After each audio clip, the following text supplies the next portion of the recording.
Hello, everyone. You can see, with the protocol and everything, I'm supposed to wear a mask and wear a mask now for up to 10 days from when all this started. What we've got set up in my office, and there's no one in my office at all. And so I'm going to take my mask off and do the briefing, but I thank you so much for letting me be with you today. And it's been I got to admit, it's been a little bit difficult, that's for sure. But by the blessings of God above, and I've got my Bibles right here beside me at my desk, and all your well wishes, I'm beyond humbled, and thanks seems almost so inadequate, because really at the end of the day, it'll never be forgotten by me, all the people that reached out, and all the well wishes and all the prayers. And I've got to go back and just tell you very quickly, because so many people probably are wondering, well, what happened? And it was really bizarre, to tell you the truth. I was writing the State of the State address, and really looking forward to doing that in every way. It was probably, I don't know, somewhere around noontime or they're close, and all of a sudden, I'd gotten up kind of feeling, like a little scratchiness in my throat, maybe a little bit of congestion, and but then all of a sudden I started to get, feel like I had a headache, and then from that, you were chilling a little bit, and I thought, well, am I running a fever? And so at that point in time, I immediately called to get tested, and so, as we were waiting, we got, the rapid test and the other tests that we send off, and while we were waiting on the results of the rapid test, I was just thinking, for crying out loud, this feels different. I've been tested about 20 times, and this feels really different. And so all of a sudden the rapid test came back negative, and I thought, we're good. Because really and truly, I wanted so badly to give the State of the State, because we had so much good news to report, and it would really have been, the most enjoyable State of the State that I could have ever given. Now we're going to do some form of something here in a little while or later on, but nevertheless, I thought, our state has come so far, and I'm so proud. I'm proud of everyone that's been involved, and so many people, put in a lot of licks, and I congratulate them and I thank them. But more than anything, I love West Virginia, and I love West Virginians, and to have goodness for West Virginia and West Virginians is a really special thing to me.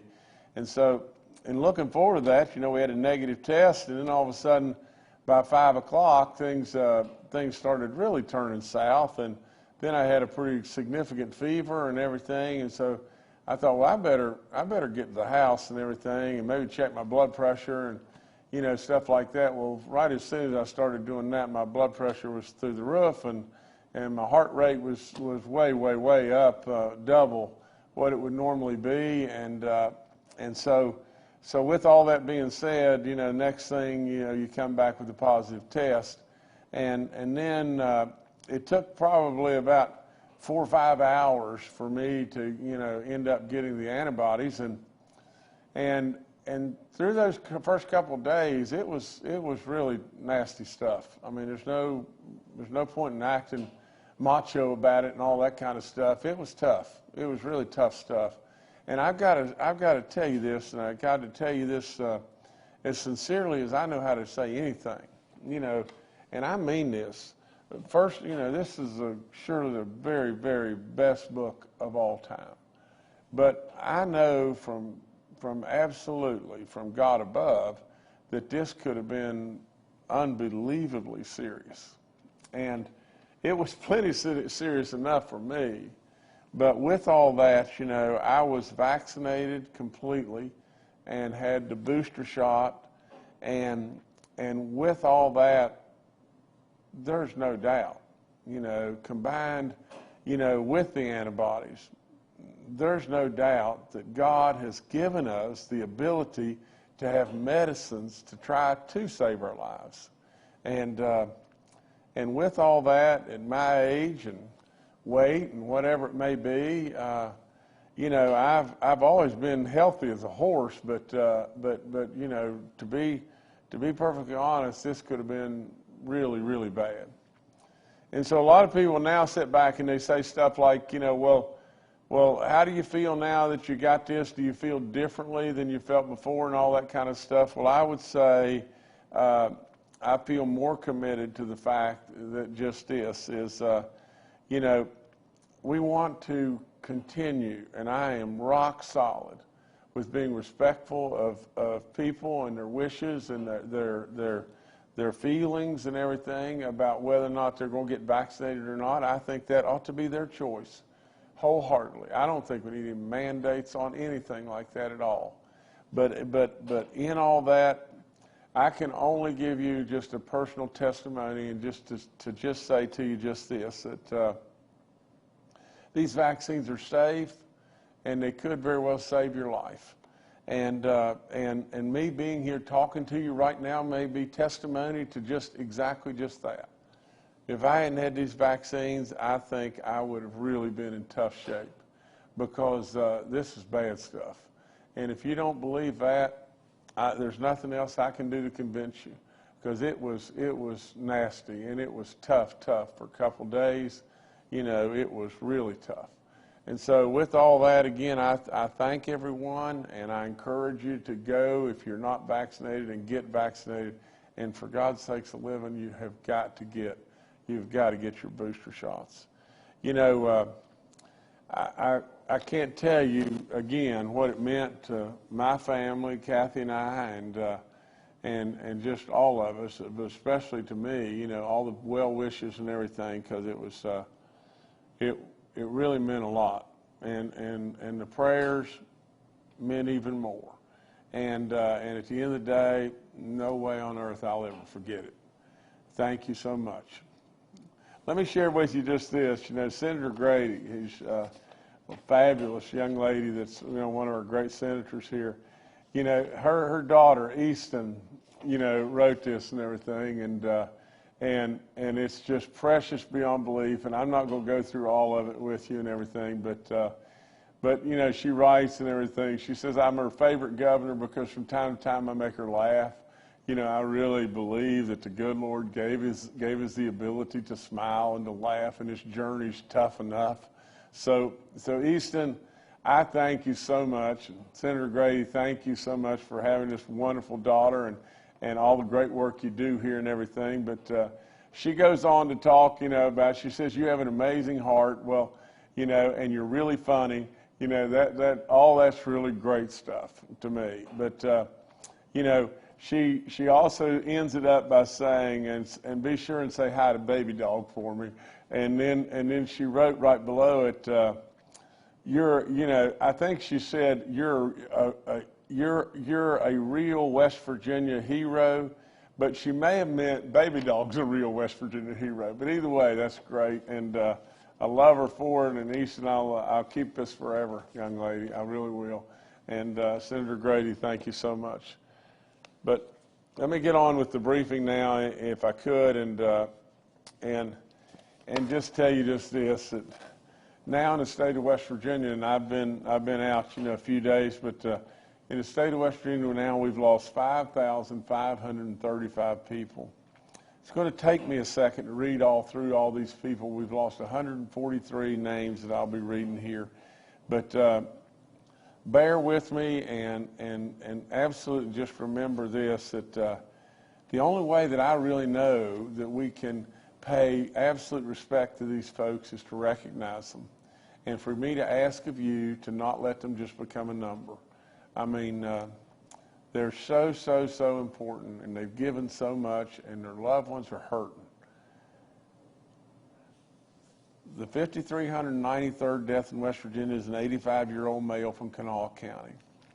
The 5,394th death is a 65-year-old female from Wayne County. The 5,395th death of 58-year-old male from Grant County. The 5,396th death of 73-year-old male from Mingo County. The 5,397th death of an 83-year-old male from Kanawha County. The 5,398th death of 61-year-old male from Berkeley County. The 5,399th death of an 86-year-old female from Raleigh County. The 5,400th death of 50-year-old male from Lewis County. The 5,401st death of an 88-year-old female from Jefferson County. The 5,402nd death a 61-year-old male from Morgan County. The 5,403rd death a 52-year-old male from Marshall County. The 5,404th death a 69-year-old female from Brooke County. The 5,405th death a 39-year-old female from Mingo County. The 5,406th death a 69-year-old male from Cabell County. The 5,407th death a 43-year-old female from Ritchie County. The 5,408th death a 97-year-old male from Harrison County. The 5,409th death a 58-year-old male from Morgan County. The 5,410th death a 73-year-old female from Clay County. The 5,411th death a 65-year-old male from Raleigh County. The 5,412th death a 74-year-old male from Taylor County.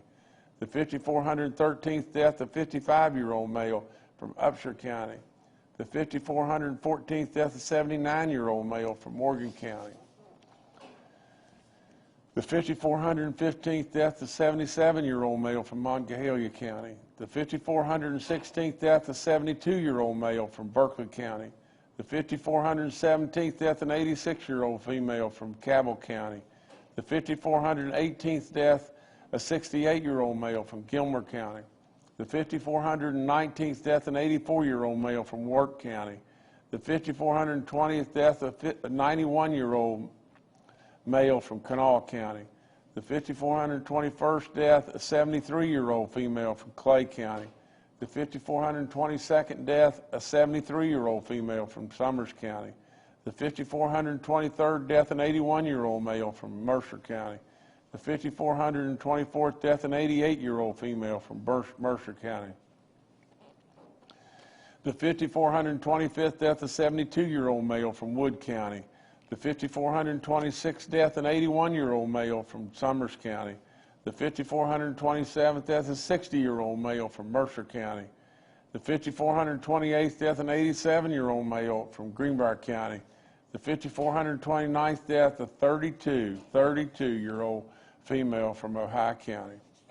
Really sad. The 5,430th death a 77-year-old female from Mercer County.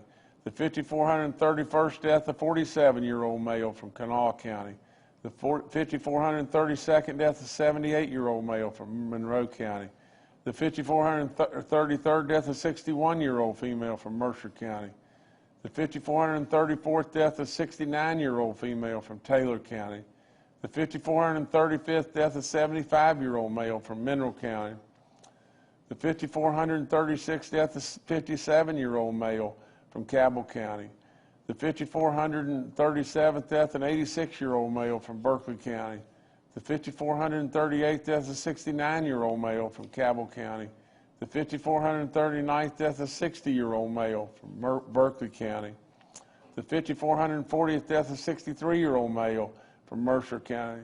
The 5,441st death a 69-year-old female from Hampshire County. The 5,442nd death a 63-year-old male from Mercer County. The 5,443rd death a 90-year-old female from Upshur County. The 5,444th death a 62-year-old female from Mercer County. The 5,445th death an 89-year-old female from Kanawha County. The 5,446th death a 61-year-old female from Jefferson County. The 5,447th death a 63-year-old male from Ohio County. The 5,448th death a 68-year-old male from Lewis County. The 5,449th death a 41-year-old male from Berkeley County. The 5,450th death a 78-year-old female from Kanawha County. The 5,451st death is a 71-year-old male from Kanawha County. The 5,452nd death, a 66-year-old female from Taylor County. The 5,453rd death is an 89-year-old male from Hancock County. The 5,454th death is an 85-year-old male from Pleasants County. The 5,455th death is an 85-year-old male from Mercer County. The 5,456th death is a 68-year-old female from Nicholas County. The 5,457th death is a 93-year-old female from Wood County. The 5,458th death is a 61-year-old female from Upshur County. The 5,459th death is a 43-year-old female from Raleigh County. The 5,460th death is a 46-year-old male from Nicholas County.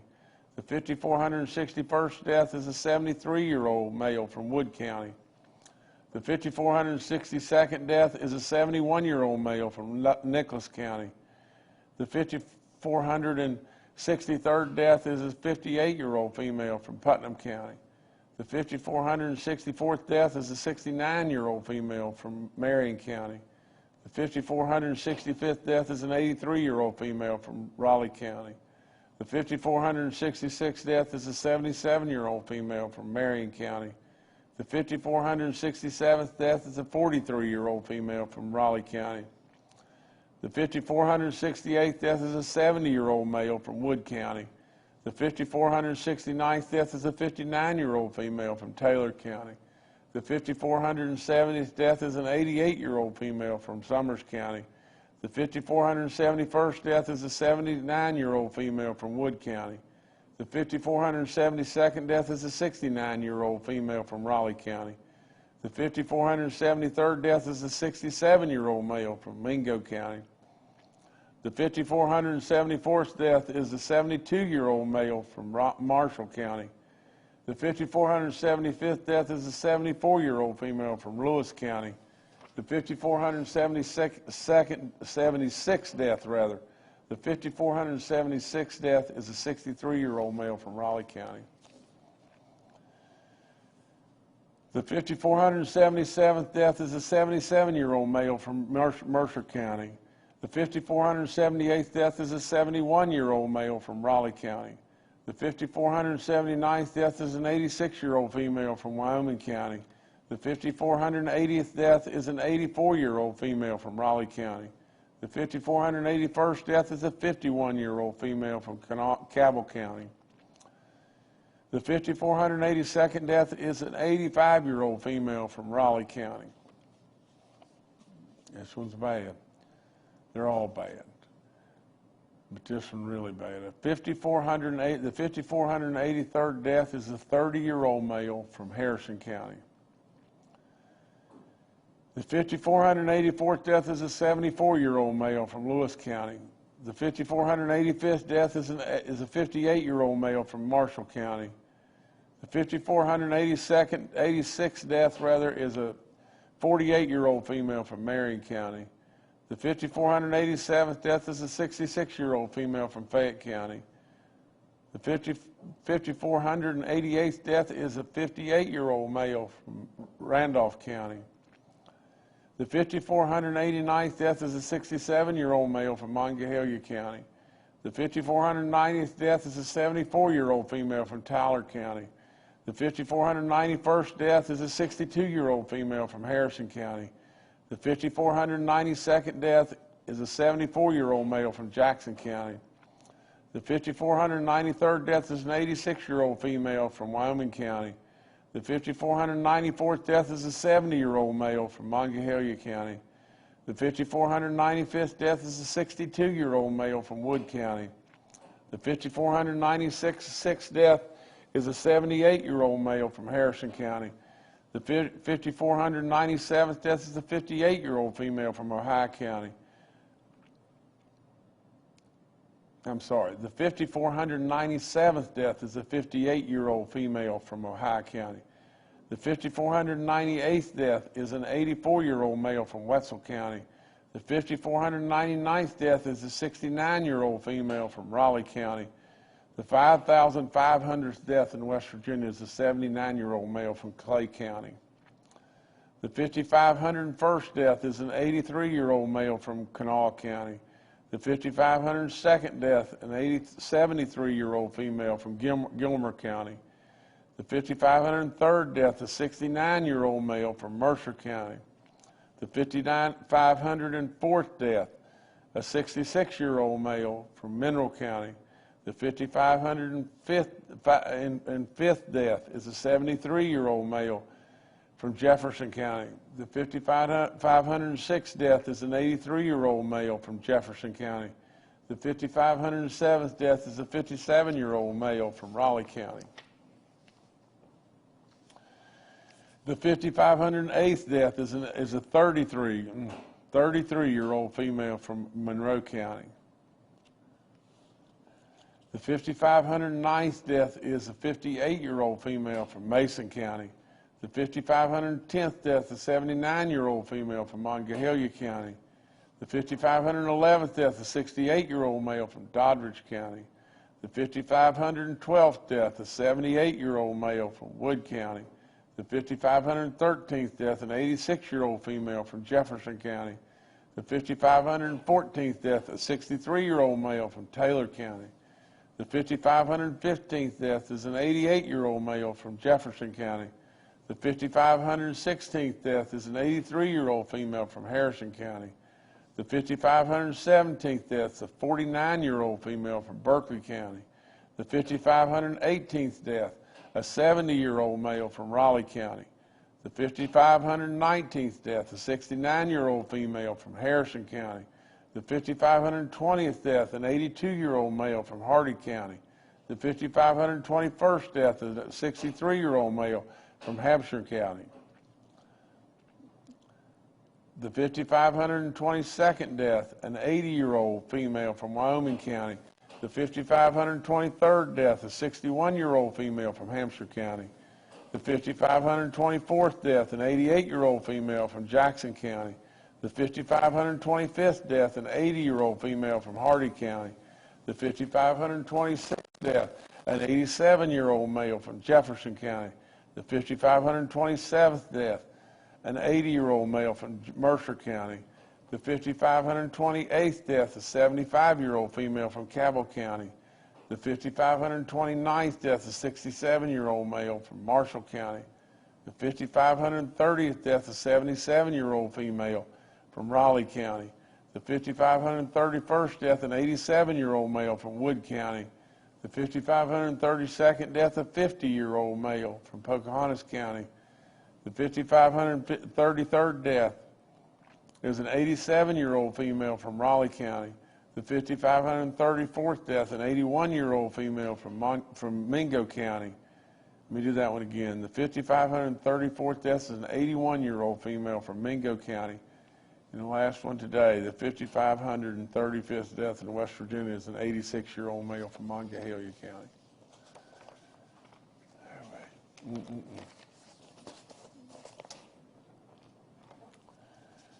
I know I've been gone a couple of days and everything, and but it's astronomical to think. I think there was 143 folks that we lost here, if I'm correct. Just one second. 143. As far as the numbers go, the numbers are pretty tough. We've got 20,000 active cases now, 20,392 in West Virginia. We have 376, new positive, 3,673 new positive cases in West Virginia today. Our daily positivity rate is at 22.51. Our cumulative rate is at 7.32. Recovered cases, they haven't changed much since I was here last. They're a little over 364,000. You got 854 people that are hospitalized, 200 in the ICU units, and 116 patients are on a ventilator. We have 14 pediatric cases that are now, that are confirmed and hospitalized right now. Overwhelmingly, again, for the number of people that are in the hospital, and surely the number of people that we're losing, it is unbelievable, the number of people that are unvaccinated.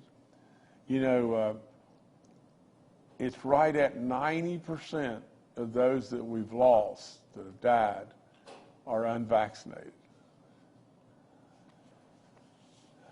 Omicron still continues to run rampant for all practical purposes. All the testing and everything they did with me, they think that that's exactly what I had, Omicron, and so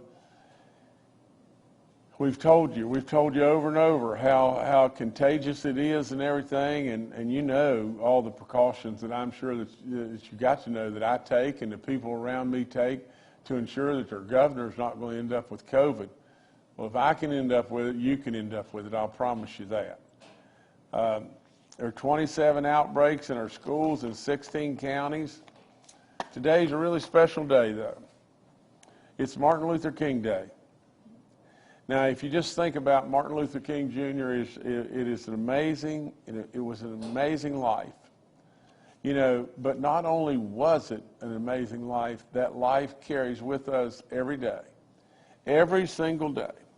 You know, he helped really define the 20th century, did he not? And we have so much to be thankful to him for. He did have a dream. He did have a dream of peace and kindness and love. You know, I've said it 1,000,000 times over. You know, I look at that English bulldog, and that English bulldog makes us smile, and unquestionably, she loves everybody. Everybody. Is that not exactly what Martin Luther King thought? Is that not exactly what Martin Luther King Jr. would have wanted for all of us? Really and truly. A great, great man. A great man that is really missed, and we should absolutely pay tribute to in every way. The folks at the Herbert Henderson Office of Minority Affairs and the Martin Luther King Jr. State Holiday Commission are hosting, you know, services right today or this morning.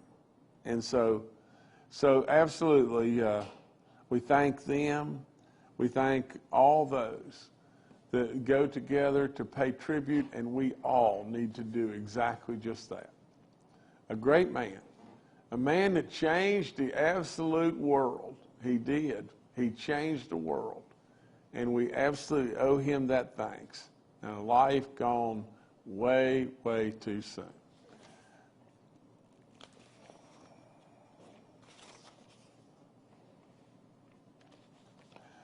I've been through all the stuff about my experience with COVID. You know, the National Guard is stepping up in all kinds of places and everything, and I have directed our interagency task force and everything to use them in any way we possibly can to help us staff and make sure that our hospitals are functional, and they're already doing phenomenal work. You know, it says my notes here says to date, we have executed requests for 113 hospitals, and we've got we've executed requests for 13 hospitals, and we've got 115 guardsmen and women that are now deployed right now. So, you know, all through every single inch of everything that goes on within our state, whether it be the terrible floods that we've had or, you know, the terrible storms, whatever they may be, whether it be snow, whatever, you know, absolutely this terrible pandemic, we always call on the Guard, and they're always there. So we thank them in every way. Just simple reminders again, if you're 65 and older, right here, this guy right here, and you get any symptom whatsoever, I've told you over and over and over, the first thing you need to do is get a test. And then if you happen to test positive, if you just happen to test positive, as this guy right here did, then what I tell you, then we've got to run to the fire and try to get you the antibodies, do we not? And that's exactly what happened with me. So just remember that. Any symptom, go get a test. Please go get a test. I encourage you, if you're in a crowd of people and people you don't know indoors, to think really, really hard about wearing that face mask. The FDA, revised their age on the boosters down, I guess we dropped it from 18 down to 12 and older. And so I can't tell you enough about getting your booster shots. You really, really need to get them.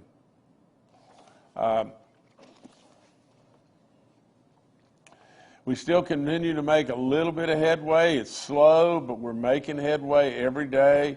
We got 70.3% of those that are 18 and older that have gotten their first shot, 82% 50 and older, and right at 90% of 65 and older that have got their first shot, and that's good stuff. I remind you, absolutely, when your time is right to get the booster shot, get that booster shot. We continue to ask for help from everyone, from our parents to our grandparents, to get our kids across the finish line.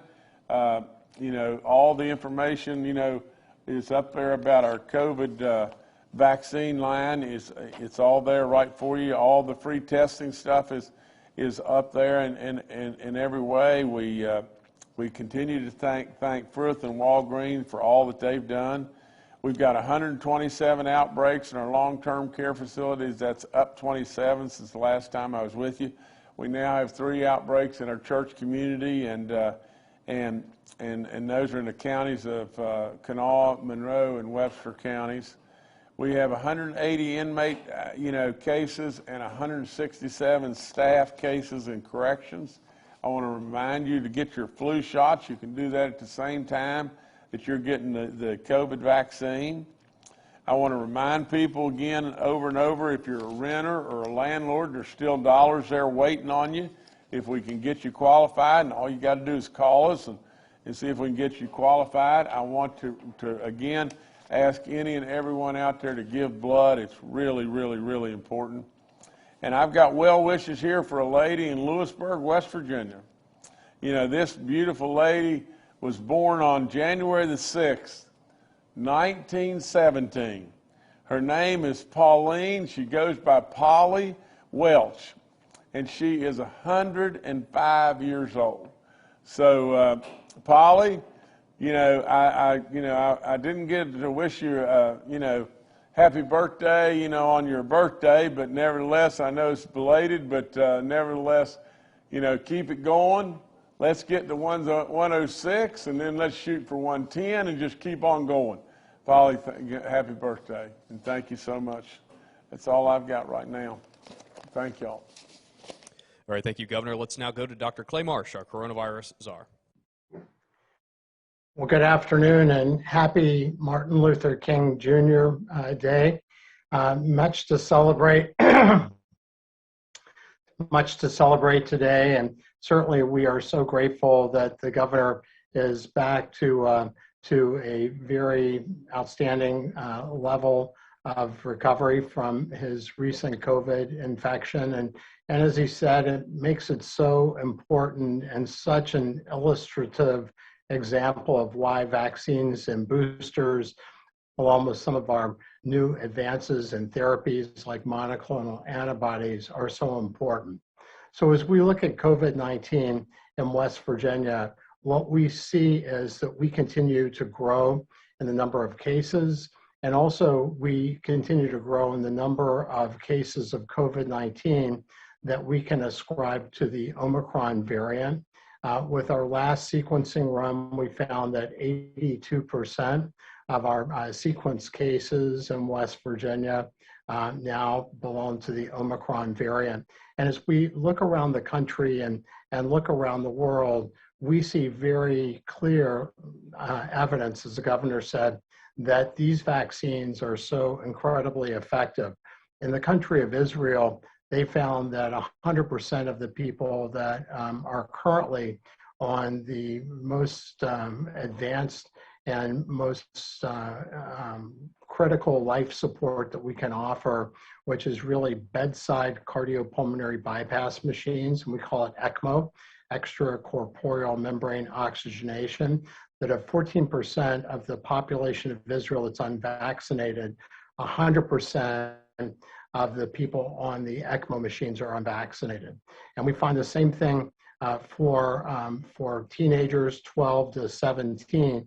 Recent study from the New England Journal demonstrated that 98% of children who are in ICUs are unvaccinated. So we know that we have effective therapies that can help prevent the most severe consequences of COVID-19. We also know that despite the loss of potency related to the potential for reinfection after your COVID vaccines and even after your boost, we know that these vaccines still maintain a very effective ability to reduce the most severe consequences of people with COVID-19. The other thing is, we know from what the governor went through and reflected in his opening remarks, that if you do feel like you have an infection, a scratchy throat, congestion, a cough, you should absolutely be tested. And if you are in a high risk group of having more severe consequences with COVID-19, let's say you're older, you have pre-existing, problems that may put you at more risk. And if you are unvaccinated or partially vaccinated, which also puts you at much higher risk of more severe consequences, then getting tested, and if you test positive, immediately connecting with your healthcare provider can be life-saving. And we do have a variety of tools that we can use early, better in the course of your diagnosis to be able to help you avoid the most important consequences, and the most severe consequences like hospitalization, ICU admission, or death of COVID-19. In our country, we just passed 850,000 deaths, which is really quite extraordinary. And we are well on our way to 1 million deaths. We are averaging over 800,000 cases a day for the last week. And remember, prior to the Omicron variant, we had the maximum number of cases reported in a single day being only 303,000. So we know that there is going to be more cases reported. And importantly, at least based on data that we learned in South Africa, that perhaps as many as 40% of people there were relatively asymptomatic and may not have been moved to get a test because of symptoms. And also we know with home testing, we may well be underreporting the true number of new positive cases. So this variant is spreading very rapidly, including in our state. Hospital numbers are higher than they've ever been, including hospitalized children and teenagers. So it is really time for us to take great care and great heed. The most important thing we can do is fully be vaccinated and be boosted for those eligible. And we know that more people still need to be vaccinated, particularly in younger age groups, and more people need to be boosted in all age groups. Thank you very much. Thank you, Dr. Marsh. Next, we'll go to retired Major General Jim Hoyer, the director of our Joint Interagency Task Force. Good afternoon, Governor. Welcome back. Glad to see you back and on the road to recovery. A couple of items to point out today. The governor mentioned earlier, we have 13 hospital requests today to be filled by 115 members of the National Guard. Liaisons are working with those facilities today, and you will see guardsmen deploying in to those facilities starting tomorrow. So we continue to appreciate the great work of the National Guard, their flexibility and capability to respond quickly, as the governor pointed out earlier. One of the things that we in the task force are tasked with doing, based on the governor's intent, is to focus on the stability of our hospitals. As I look at those numbers every day, there were two numbers that struck me this morning when I looked at those. 91% of the people on ventilators are unvaccinated. 84% of the people in ICU are unvaccinated. Goes back to the governor's point that he made earlier. Fortunately, in his case, he had his vaccination and his booster. And as he told you earlier, it made a significant impact on his ability to overcome this terrible virus. So again, reinforce to folks the importance of getting vaccinated. As the governor pointed out, we will not stop. We'll continue to try to educate people and provide them with the appropriate information to understand the value. As Dr. Marsh pointed out, cases are going to continue to expand under Omicron because of its level of contagiousness. I think it's important that we all understand, while the CDC and others are saying that it may be less severe. I read an article this morning that quoted Jerome Adams, a former Surgeon General, and he likened it to this approach. If an enemy has a weapon that's only 1/3 as deadly or 1/3 as capable, but 4 times as many of the enemy are using that weapon, then you're 1.3 more times likely to die. So again, we've got to pay attention to what's going on around us, continue to press for vaccination, and continue to push through to get back to a level of normalcy in our state and our nation. Thank you. Great, thank you, sir. Next to Dr. Ainam Jadar, State Health Officer. Good morning. Glad to see the governor is back and well. And I just want to remind everybody about the mask recommendations. CDC has recommended that if you're unvaccinated, to wear a high-quality mask indoors. High-quality mask could be an N95 or KN95, or if you can't find those, a surgical mask, which has 3 layers. We also encourage that if you are vaccinated and fully boosted, to use precautions when in large crowds, and just to think about where you're going and the group that you're around. If there's any more questions, we still have information about the masks on our DHHR dashboard. Thanks.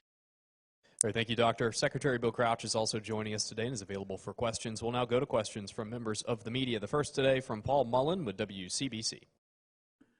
Welcome back, Governor. Good afternoon, everyone. I'm getting more and more reports personally from people that I trust that there are more reinfections going on, and I'd like to hear from the medical folks whether Omicron is more likely to reinfect someone that has had maybe Delta or an earlier version. Is there any study or any medical information out there that would justify how many of these seem to be coming up these days?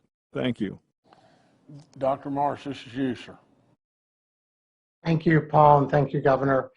Absolutely, Omicron is by far the most infectious form of COVID-19 that we've ever seen. And as an example, remember that Delta, which came from India, when it replaced the Alpha variant, which came from the United Kingdom, it took about 3 to 4 months to see that replacement in the US. Omicron replaced Delta in the US in 3 weeks. So if you look at the R values, and if you do the R naught, which means the reproductive value, the transmission ability with a non-immune audience, the initial variant from Wuhan was about 2.3 to 2.7. The variant from the United Kingdom, the Alpha variant, about 4 to 5. The Delta variant, about 5 to 8. And the Omicron variant, about 12. So ultimately, this is so rapidly infectious that people are getting reinfected who have had previous infection with COVID-19 very consistently. And that immunity to Delta or others, unless it's absolutely recent, probably doesn't give much in the way of immunity at all.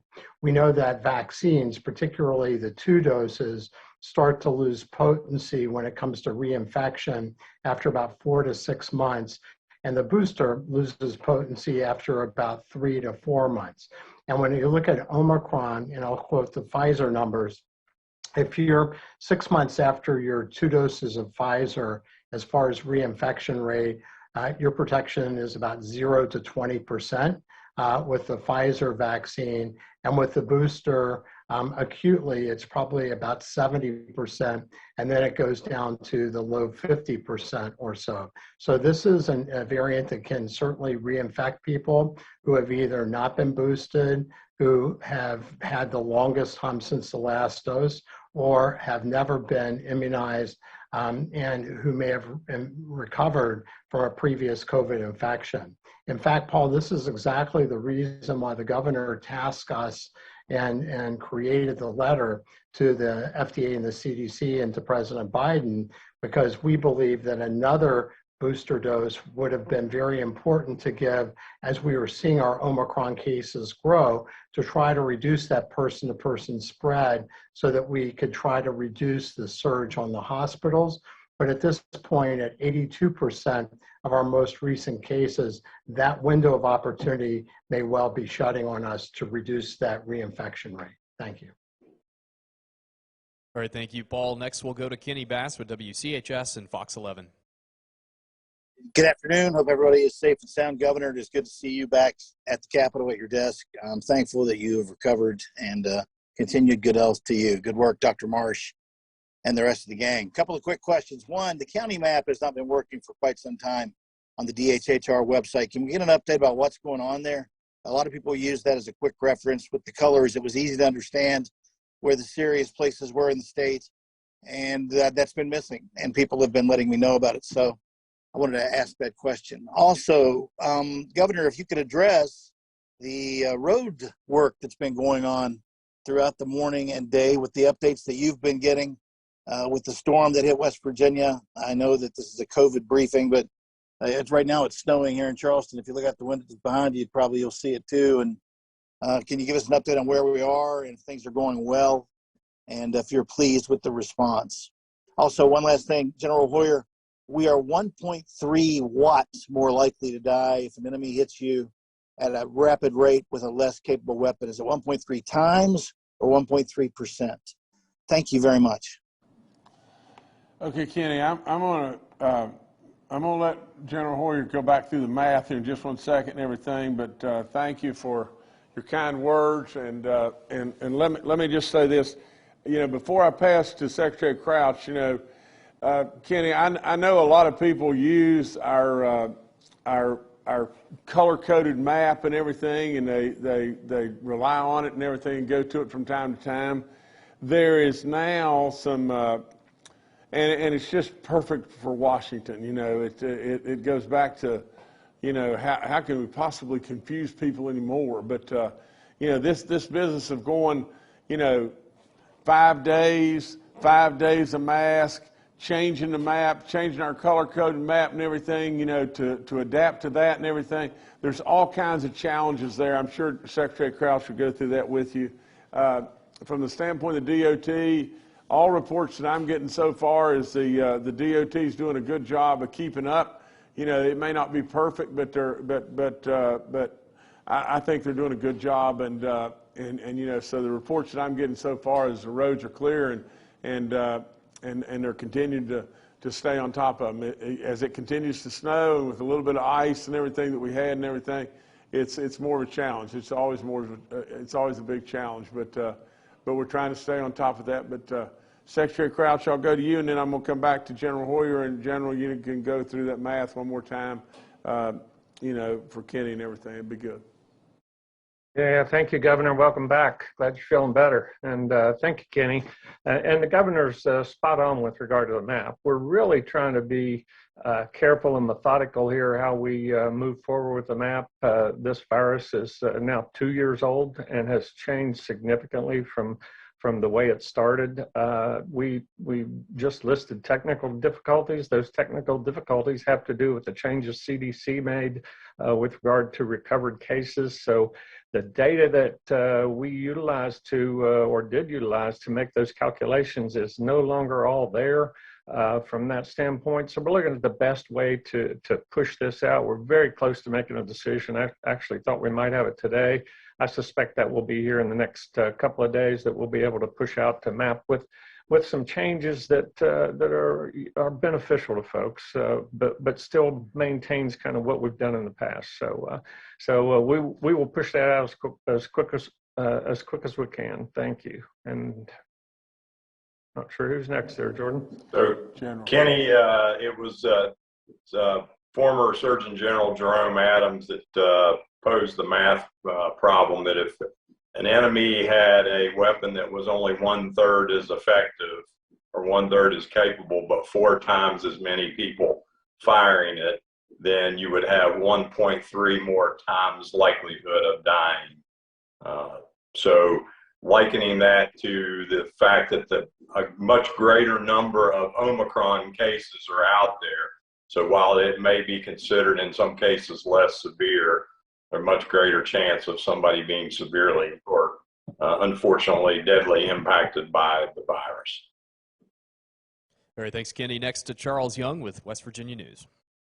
Hi, this is Charles Young with West Virginia News. I wanted to go back to what Dr. Marsh said about our letter to the federal agencies in Washington.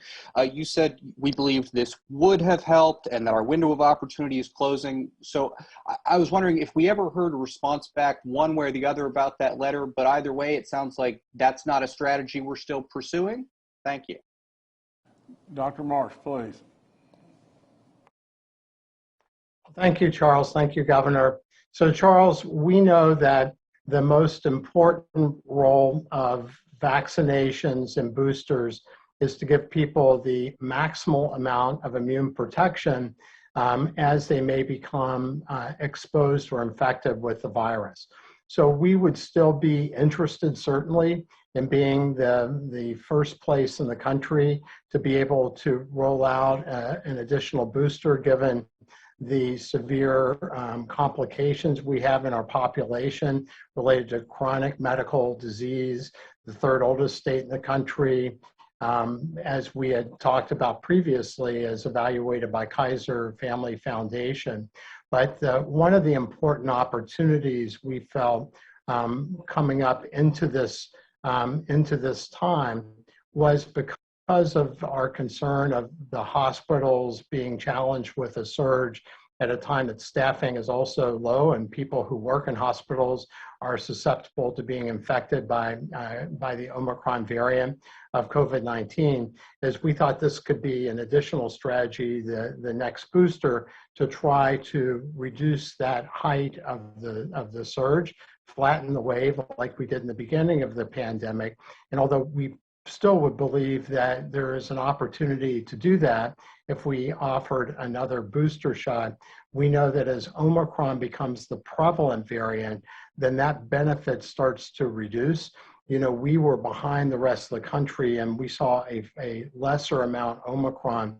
Like 2 weeks ago, we were about 15%. Last week, we were about 45, 50%. And this week, we're 82%. So as we see Omicron basically gain that share, which we anticipated would happen, then the potency of the vaccine related to protection from infection or reinfection from Omicron is not as good as that protection against Delta. So while we would still, certainly favor that opportunity, it probably will have a little bit less impact on flattening the curve as opposed to if we had that opportunity a few weeks ago. All right, thanks, Charles. Next, we'll go to Mark Curtis with Nexstar Media.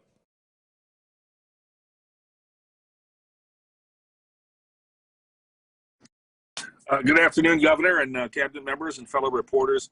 Governor, I'm going to ask kind of a personal question, and if it's too personal, feel free, respectfully not to answer it. But it's kind of shaping an overarching question I have. I'm wondering if at your worst moments in this, you thought to yourself, I may not make it, or I'm not going to make it. And sometimes our mind takes us to dark places when we're faced with serious illness. And the reason I ask that is, how may have this profound experience change the way you deliver your message about COVID going forward? I ask that in particular because every time you read somebody who died in their 20s or 30s, you choke up and you have a very difficult time, as I think anyone would, talking about the death of a 20 or 30-year-olds in this disease. So I'm wondering if this is going to change your message going forward or make it more profound. And one of the other reasons I asked it is there's a demarcation here. People under the age of 40 aren't getting vaccinated. People over 40, you've been very successful. But I looked at the numbers today, and the younger people get, the more abysmal the vaccination numbers are. And so I'm wondering if your experience and your message going forward may have an effect on that. Thank you. Well, Mark, you know, I don't try to dodge anything, and I just always will just tell you the truth. But I don't, you know, I am such a optimist, I guess is the right word, but at the same time, I want to be conservative in my views of what I say, but the way I think. From the standpoint of really thinking that you're going to die, you know, I don't know that I progressed to that level. From the standpoint of being afraid as to what was going on and everything, or alarmed, you know, without question, I was surely there. From the standpoint of having confidence in the vaccines and stuff, I had that confidence, and I had the confidence in all of the medical team all around me and the great doctors all across this whole state. You know, from the standpoint of thinking about all these people, and really, I guess the most profound thing that I had was just simply just this. How many people have I read their age and gender and location or county?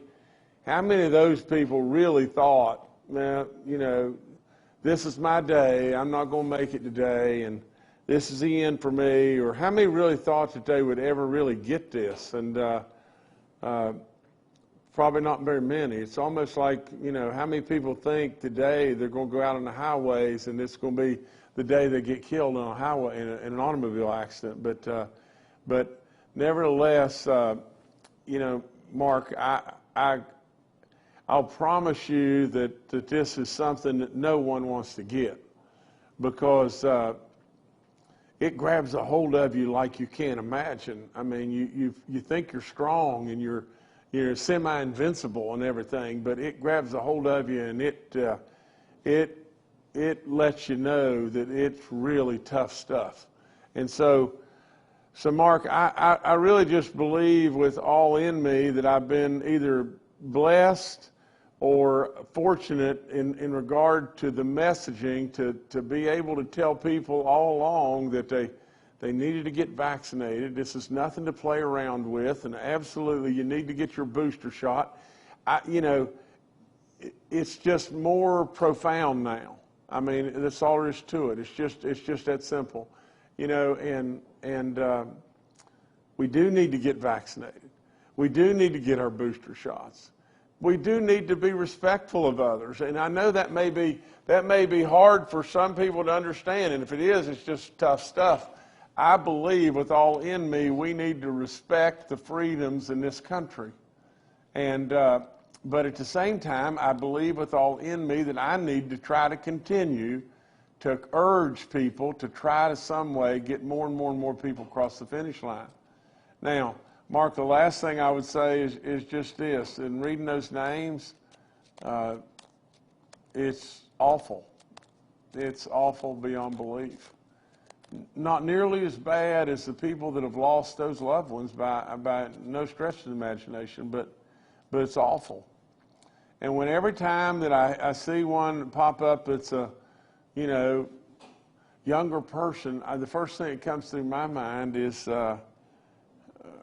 gosh, you know, I think about my kids, and I think about their age, and I think about, you know, just, and then And then, you know, I guess from now on, I'll even more so think that how was I lucky enough? How was I absolutely lucky enough to not be one of those that's gone, you know, and because it was nasty stuff. So I really believe, first and foremost, you know, I've been blessed by God above. And I've been honored by the great people of West Virginia to be your governor. I'm going to continue to tell you the truth. I'm going to continue to tell people to get vaccinated and get boosted. And I thank all the medical team and all those people that are around me. And more than anything, I thank all those that offered up their prayers. So, Mark, I know I've rambled on here, but you asked the question. I'm going to try to tell you the truth as best I can. All right, thank you, Mark. Next to Evan Bevins with Ogden Newspapers. Thank you. Wanted to see, we talked about the percentage of cases that have been determined to be Omicron. How is that determined, which ones get the genetic sequencing, and how well do you think that reflects the prevalence of that particular variant in the state? Thank you. Dr. Marsh, this is you, sir. Well, thank you, Governor, and thank you, Evan. From the sequencing standpoint, we end up sequencing around 10% of the positive cases around the state. And we try to choose them from geographic distributions and also try to sample areas that are having more active case numbers. Now, with the current surge, we're seeing that more distributed, but we try to sample from more urban parts of West Virginia, larger cities, larger counties, and also smaller, more rural parts of West Virginia. And I think that the important issue may not be just it's this number, it's really that trend. And remember, about 3 weeks ago, 4 weeks ago, we saw 2 cases, then we saw about 3%, and then we're up to about 15%, and then we're at 50%, and this last week we're at 82%. So we can see that growth, the longitudinal view, and I think it gives us that insight as we knew would happen in West Virginia based on watching other states ahead of us, more urban places, other countries. Omicron very rapidly replaces Delta as the variant that is most common in everywhere it's been. So we pretty much knew that would happen here too, and is currently happening. So as we watch this, we are trying to understand both at the global level, but also at the county level, which counties may have more activity with Omicron and which may have some more residual with Delta. Because while the symptoms of the two can be a bit different, we know that the treatments for both are also different, and trying to utilize all of the monoclonal antibodies we have. So if we can detect areas where Delta is still active and people have symptoms of Delta, loss of smell, loss of taste, really more shortness of breath, more low oxygen, then we may be able to utilize other treatments like the antibodies for Delta, where other states that have seen Omicron account for virtually 100% of their cases may not be able to use this. So we're trying to use this to maximize our ability to use every tool at our disposal. But this, to me, is important to see that transition in the longitudinal numbers, which we anticipated would happen, and we believe is happening right now. All right, thank you, Evan. Governor, I'll turn it back to you. Well, first of all, thanks, all the kind words that everybody had today, and especially thanks to all those that were kind enough again to send up their prayers and their well wishes. I love this right here from Easton, and I paused just a second. She spells her name E-A-S-T-Y-N, and it's a beautiful, beautiful name. But nevertheless, thanks, Easton. Thanks, Senator Grady, and thanks to all the media and everything, and all the kind words that you had today. I want to go back just 1 second. Kenny, you asked it because I was trying to follow too. About our general, trying to equate, you know, I guess what a Surgeon General had said, a previous Surgeon General had said, and in regard to the enemy, basically that I mean, if maybe I could put it in a little easier terms, that maybe this enemy is not as strong as a Delta type enemy. Maybe this enemy is only a third as strong or a third as big or a third as lethal. But all of a sudden there's 4 of them out there instead of 1. And all 4 of them are shooting at you. You know, the general put this in a military term. Well, if all 4 of them are shooting at you, you've got a higher likelihood of maybe not making it than a strong person shooting at you, a strong enemy. So, without any question, this Omicron is all around all of us, and we really need to be really careful. That's all there is to it. We're going to have to live with it, are we not? We don't want to crawl in a hole, and I'm surely not going to do that. But with all that, we need to try to be prudent and be careful if we possibly can. Again, you know, I read through today 143, and I know it's been a few days since I've been here, but 143 great people we lost. And it is hard. It's hard to do. You know, it's especially hard to do knowing, you know, just how tough you felt just a few days ago and how this came out of nowhere.